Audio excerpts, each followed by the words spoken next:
జమిలితోనే జాతి భవిత. జమిలితోనే జాతి భవిత అంటే జమిలి అంటే ఏంటిది అని అంటే జమిలి ఎన్నికలు.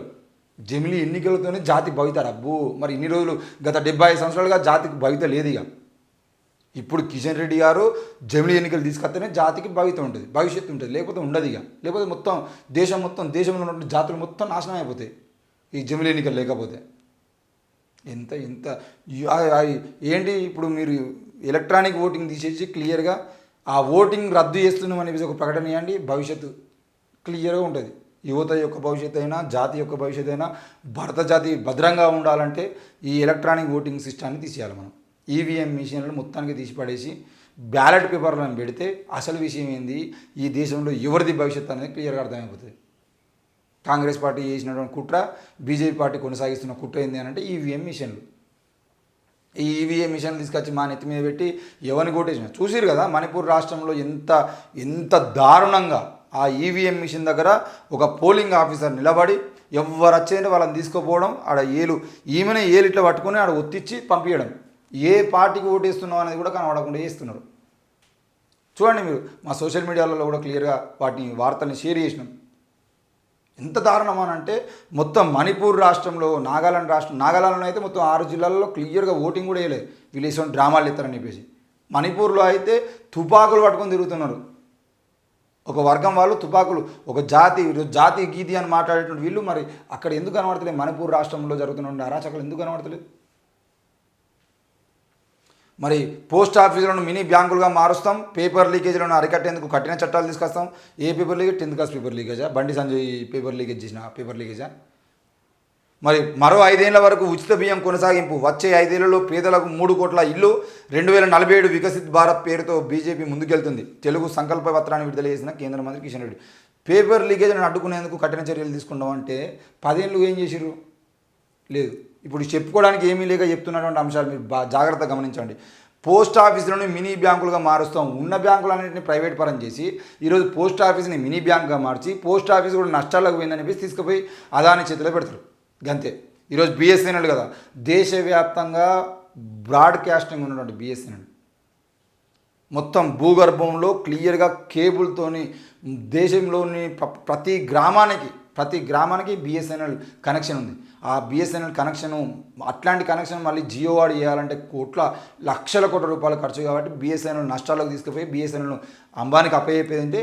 ఆ బిఎస్ఎన్ఎల్ కేబుల్ మొత్తాన్ని వాడుకొని రానున్న రోజుల్లో ఈరోజు మనం వైర్లెస్ ఎట్లా వాడుతున్నాం మళ్ళీ వైర్ సిస్టమ్ తీసుకుపోయి మళ్ళీ ఆల్రెడీ జియో ఫోన్లు ఫ్రీ అని చెప్పేసి మీరు జియో ఇంటర్నెట్ రీఛార్జ్ చేసుకుంటే వైఫై పెట్టించుకుంటే జియో ఫోన్ ఇస్తారు. ఒకటి ఫోన్ కొనుక్కుంటే జియో ఫోన్ కూడా వాడుకోవచ్చు అని చెప్పేసి ఇప్పుడు ఎట్లయితే చెప్తున్నారో మళ్ళీ ఆ పాతకాలం తీసుకుపోయి బిఎస్ఎన్ఎల్ కేబుల్ను వాడుకునే ప్రయత్నం చేసినట్టుగానే పోస్ట్ ఆఫీసులను కూడా ఏం చేస్తారంటే పోస్ట్ ఆఫీసులను మినీ బ్యాంకులుగా మార్చి అకౌంట్లు తీపిచ్చి జీరో అకౌంట్ అని చెప్పేసి తీపిచ్చి మళ్ళీ మినిమం బ్యాలెన్స్ లేకపోతే పైసలు కట్టేస్తామని చెప్పేసి చెప్పి ఆ పోస్ట్ ఆఫీసులు నష్టాల్లో ఉన్నాయని చెప్పేసి తీసుకుపోయి అదాని చేతిలో పెట్టడం కోసం ఇదంతా కుట్ర. మళ్ళీ మీరు పోస్ట్ ఆఫీసుల కోసం వీళ్ళు ఏమో చేస్తారు అని చెప్పేసి కొత్త ముచ్చట్లు మాట్లాడతారు. కానీ పోస్ట్ ఆఫీసులను నాశనం చేసేటువంటి కుట్ర జరుగుతుంది. బీజేపీ ఒక అంశాన్ని ముందు పెట్టుకున్నదంటే దాన్ని నాశనం చేసి అంబానీ అదానికి అప్పచెప్పడమే. ఇది క్లియర్. మీకు ఏదైనా డౌట్ ఉండేదంటే గత 15 ఏళ్ళలో జరిగినటువంటి అట్లాంటి పరిణామాలన్నింటినీ మీరు చూడొచ్చు.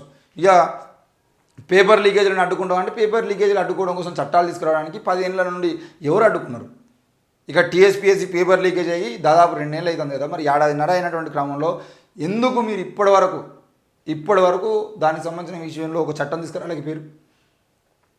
టీఎస్పీఎస్సీ పేపర్ లీకేజ్ సంబంధించిన విషయంలో దేశవ్యాప్తంగా అట్లాంటి పేపర్ లీకేజ్ జరగకుండా ఉండడం కోసం మీరు చట్టాన్ని తీసుకురాపోయారు. ఏంది అని అంటే ఎన్నికల ముందు చెప్పుకోవడానికి ఏమీ లేదు కాబట్టి ఇది ఒక అంశం. ఇక ఉచిత బియ్యం మరో 5 ఏళ్ల వరకు ఉచిత బియ్యం పంపిణీ చేస్తాం. అయ్యా మీరు దేశంలో మీరు పాలనలో వచ్చిన తర్వాత దేశం వెలిగిపోతుంది, పేదరికం నిర్మూలించబడింది, పేదరికం మొత్తం పోయింది అని చెప్పేసి మాట్లాడుతూ మళ్ళీ ఉచిత బియ్యం ఇవ్వాల్సిన పరిస్థితి ఎందుకు వచ్చింది? మీరు దేశం అభివృద్ధి చెందిన దేశం అని చెప్పేసి మీరు మాట్లాడతారు. మీ ఈట రాయిందని మాట్లాడుకుంటేనేమో ప్రపంచంలో 5వ దేశంగా మన దేశం ఉంది అని చెప్పేసి మాట్లాడతారు.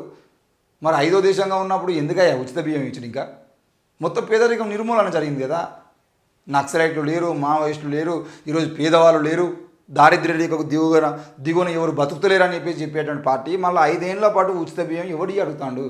అభివృద్ధి బాగా అందరు బలిసిన వాళ్ళనే ఫ్రీ బియ్యం ఏమని కావాలి? రేషన్ బియ్యం ఎవరు తింటారు? రేపు మొత్తం సామాజిక బియ్యం తినటోళ్ళనే. ఇక 5 ఏళ్లలో పేదలకు 3 కోట్ల ఇండ్లట. ఈ 10 ఏళ్లలో ఎన్ని బీకిచ్చారని చెప్పేసి మళ్ళీ 5 ఏళ్లలో 3 కోట్ల ఇండ్లు ఇస్తారు మీరు. పేదలకు 3 కోట్ల ఇండ్లు ఇస్తారట. ఈ 10 ఏళ్లలో కిషన్ రెడ్డి గారి నియోజకవర్గంలో, సికింద్రాబాద్ నియోజకవర్గంలో కిషన్ రెడ్డి గారు నరేంద్ర మోడీ గారి నుండి తీసుకొచ్చినటువంటి ఇండ్లేంది ఒక్కసారి అది ప్రకటించిన తర్వాత మీరు ఓట్లు అడగండి. అది మాట్లాడితే దేశద్రోహులు, అడిగితే దేశుడు. బండి సంజయ్ కానీ, ధర్మపురి అరవింద్ కానీ, అటు సోయం బాబురావు కానీ, కిషన్ రెడ్డి కానీ, ఈ 4 ఎంపీలు ఈ 10 సంవత్సరాల్లో లేదంటే గడిచిన 5 సంవత్సరాల్లో ఈ 4 ఎంపీలు తెలంగాణకు తీసుకొచ్చినటువంటి బీజేపీ కేంద్ర నిధులతో కట్టుకున్నటువంటి ఇండ్లు ఎన్ని తీసుకొచ్చారు, ఎంతమంది పేదలకు మీరు సహాయం చేశారు ప్రకటించిన తర్వాత మీకు దమ్ముంటే ఓట్లు అడగండి. బండి సంజయ్ నియోజకవర్గంలో ఓటర్గా నేను అడుగుతున్నా, అయ్యా బండి సంజయ్, నీకు దమ్ముంటే గత 5 ఏళ్లలో నువ్వు తీసుకొచ్చినటువంటి ఇండ్ల నిర్మాణానికి సంబంధించిన విషయంలో ఎన్ని ఇండ్లు తీసుకొచ్చినావు కేంద్ర పథకం నుండి, ఎంతమందికి నువ్వు ఆ ఇండ్లను కట్టుకునేటువంటి ప్రయత్నం చేసినావు ఒక్కసారి ప్రకటించు. లేదనంటే కరీంనగర్ నియోజకవర్గంలో నువ్వు ఇండ్లు ఇచ్చినా అని చెప్పకపోతే నువ్వు 5 ఏళ్లలో చేసింది ఏమి లేదనే విషయం క్లియర్గా అర్థమైపోతుంది. ఏం చేయలే, ఒక్క ఇల్లు కూడా. వికసిత్ భారత్ అంటారు కదా వీళ్ళు, వికసిత్ భారత్ లేదు, బొంగు లేదు. 2047 అట మరి. ఈ 2024లో కాదు, 2047, ఇంకో 23 ఏళ్ళ తర్వాత భారత్ వికసిస్తుందట. అప్పటిదాకా ఈ పువ్వు వాడిపోయి ఉంటుంది, మరి వికసించదు. ఇక ఈ పువ్వు వాడిపోవడం కాకుండా ఉన్న దేశాన్ని మొత్తం వాడిపోగొడతారు. మరి దయచేసి ఈ విషయాలు, ఈ ముచ్చట్లన్నీ మనం గుర్తుపెట్టుకోవాలి. భారతీయ జనతా పార్టీకి చెప్పుకోవడానికి ఏమీ లేక పేపర్ లీకేజీలను అడ్డుకుంటాము, మేము దేశాన్ని ముందు తీసుకుపోతాము, ఇంకో 25 ఏళ్ళు మేమే ఉంటే మొత్తం దేశాన్ని ఆగం చేస్తాము.